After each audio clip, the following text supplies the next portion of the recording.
معاشی ترقی میں اور معاشی مسائل میں دونوں سے نمٹنے کے لیے ایک بہت بڑا حصہ خواتین کا بھی ہے۔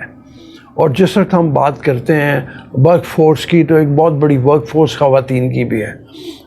تو ایک تو خواتین تعلیم کے میدان میں جو ورلڈ بینک کی رپورٹ ہے اس کا میں حوالہ دے رہا تھا، تو خواتین کی ایجوکیشن اگر مردوں کی اس وقت تقریباً کوئی 40-42% ہے جو آفیشل ہے اسے ہٹ کے جو ادارے مکتب کرتے ہیں، تو خواتین کی تعلیم کی ریشو صرف 22% ہے، وہ بہت پیچھے رہ گئی ہیں۔ اور اس طرح ٹیکنیکل ایجوکیشن میں بھی ان کے لیے میدان بہت ہی کم ہوتا چلا جا رہا ہے۔ اس حوالے سے فرمائیے کتنا زیادہ ضروری ہے خواتین کو ساتھ تعلیم دینا، خواتین کو ساتھ گھر میں بیٹیاں ہوں۔ بات تو آپ کی 100% درست ہے کہ جو 51% آف پاپولیشن ہے ملک میں، اس کو اس طرح ویسٹ نہیں جانا چاہیے۔ یہ دنیاوی طور پہ بات آپ کی بڑی صحیح ہے، ان کو یوزفلی امپلائے کر لینا چاہیے۔ لیکن اس میں آپ کی توجہ ایک طرف دلاؤں کہ اسلام نے بڑی کلیئر کٹ ڈویژن کی ہے مرد کی ڈیوٹیز اور خواتین کی ڈیوٹیز۔ مرد پرووائڈر ہے گھر کا، اور خاتون نے گھر کو مینیج کرنا ہے، بچوں کی تربیت کرنی ہے۔ یہ وہ تقسیم ہے جو دین نے کی ہے، اور وہ غلط نہیں ہو سکتی۔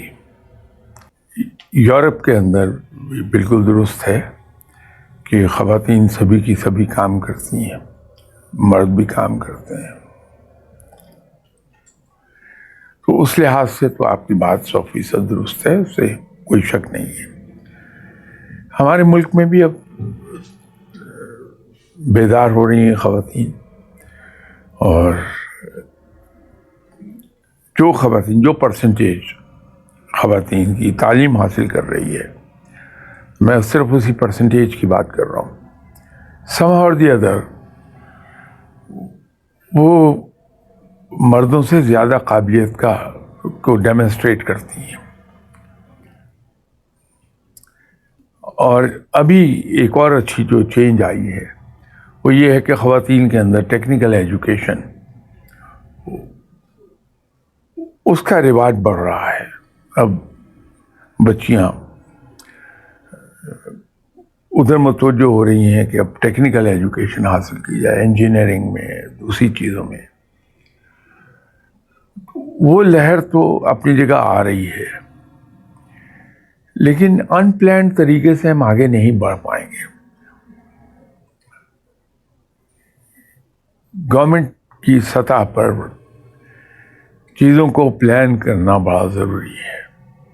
اس وقت ان پلانڈ جا رہی ہیں چیزیں۔ آپ دیکھیے ہمارے یہاں بزنس میں بھی یہی حال ہے، ایجوکیشن میں بھی یہی حال ہے۔ اگر بزنس میں کچھ لوگوں کو کامیابی ہوتی ہے تو ہم رفتہ رفتہ سبھی اسی بزنس میں چلے جاتے ہیں، چال وہ چلتی ہے۔ نتیجہ یہ ہے کہ وہاں سیچوریشن ہو جاتی ہے۔ جب سیچوریشن ہو جاتی ہے تو پھر لاسز شروع ہو جاتی ہیں، دوسرے ایریاز وائڈ ہو جاتی ہیں۔